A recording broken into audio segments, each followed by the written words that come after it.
Today, we are going to be building two types of camera rigs for the new LUMIX G9 Mark II. One for a more minimalist style for small types of shoots where you want something still really lightweight, and one that you kind of want to impress a client or just get a little bit more out of your camera. And if you're new here, my name is Dangyou. I talk all about LUMIX cameras like the S5 IIX, the GH6, and now the G9 Mark II. So if you're interested, definitely consider subscribing. Getting right off the bat, we're going to be breaking down all the different types of rigs, and I'll be showing you how I break it down in order. Obviously, at the core of it is going to be the LUMIX G9 Mark II, and my cage of choice, which is really nice because it can adapt to the S5 IIX or the G9 Mark II since they have the exact same body, is the small rig cage. Now, I saw the Black Mamba in person, and I honestly kind of prefer that, but at the time when I bought the rig, I thought I might have had to return it for whatever reason, so I ended up buying just the standard version. Next is the base plate itself. Now for the base plate is just another super simple small rig 15mm base plate, and I'm using about 4.5-inch rods that will go into them. Now on the back of it, I am planning to power this entire camera rig with a V-mount so I can last all day on one battery and don't have to worry about replacing the batteries throughout the day or shutting off my camera. I can just keep it on and keep rolling. So I am using a small rig battery adapter to go onto the back of the battery. And then from there, I'm using the Condor Blue dummy battery into the V-mount itself. And then I kind of like tucking the dummy battery in between the camera cage and the camera itself. So before I actually put on the battery and everything, I do make sure I have my monitor flipped out on the side so I can still view it if I need to access things, or I'll just put it onto the V-mount itself, just chilling there if I don't need to use it. Now my V-mount of choice is the Andy Cine battery. What's nice about this battery itself is that it does have two D taps, a USB-C and a USB port, and on top of that, a DC port. So you can power things in a multitude of ways. I only use the D tap port, but the thing I really like about it is pressing the side button. It shows you a little LCD screen of the battery percentage instead of just the normal battery indicators that are on the side. Nextly is the top handle, and my top handle of choice on this camera rig is just the small rig top handle. This is about a $40-ish top handle. The thing I like about this is it attaches directly to this camera cage itself using the NATO rail. Now this is where my rig will go in one of two different directions. The first direction is going to be the more minimalist setup where I want autofocus and I just want to be really quick and I want a super small condensed setup, and that's when I'll use a lens like this, the 12-35. Now the 12-35 is equivalent to a 24-70 on a full frame camera just for micro four thirds. The thing I love about this is it is an f2.8 at 12mm and also a 35mm, and it's a super tiny lens. And that's typically where I'll basically stop this rig itself if I want to go for a minimalist shoot and just want a small broken down camera, or if I want to use the face detect autofocus that has the capabilities in this camera.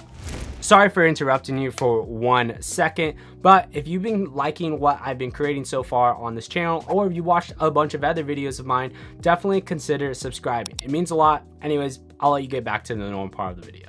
Now, the second direction is more of the cinematic camera rig cage, and that's when I'm going to be using one of my 3 cinema lenses from Meike.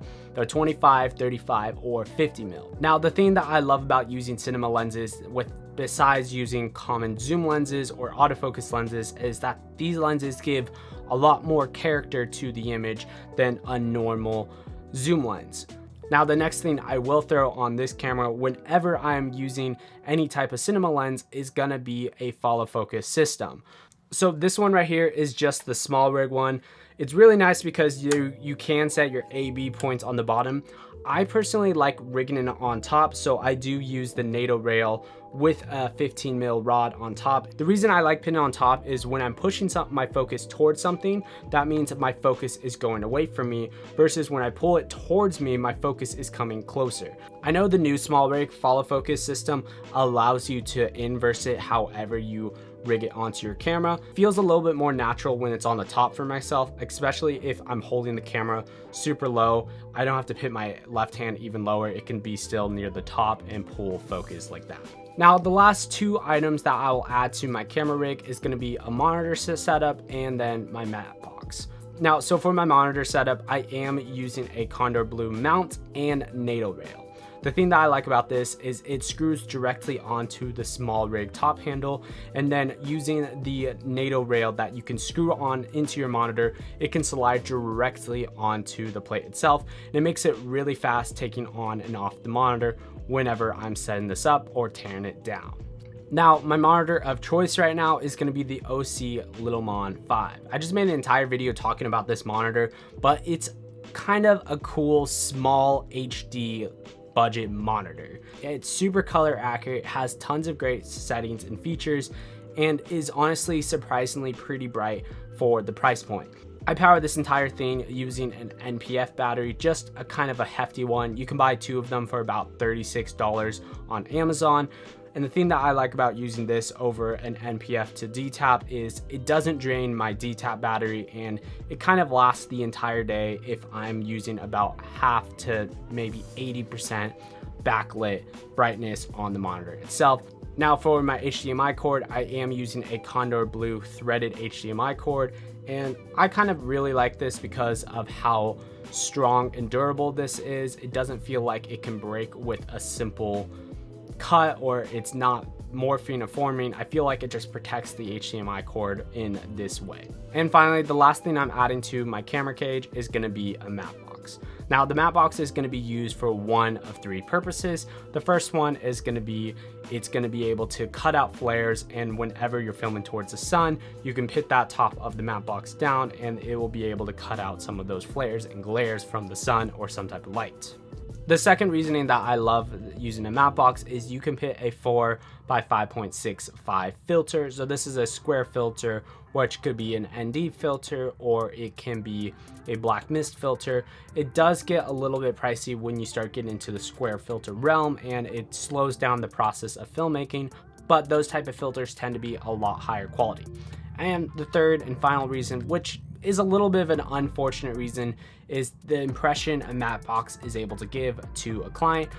If you're ever filming for a client, it's a sad reality of the truth is how the client perceives you and how they perceive the entire experience does get elevated when your camera cage and system looks a little bit more rigged up.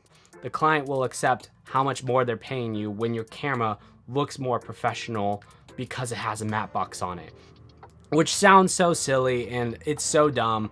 And I know if I'm not in a situation where I'm trying to make a good first impression on a client and I don't need a matte box on, I'm not gonna put a matte box on. But if I am in a situation where I'm trying to impress a client, I probably will put a matte box on.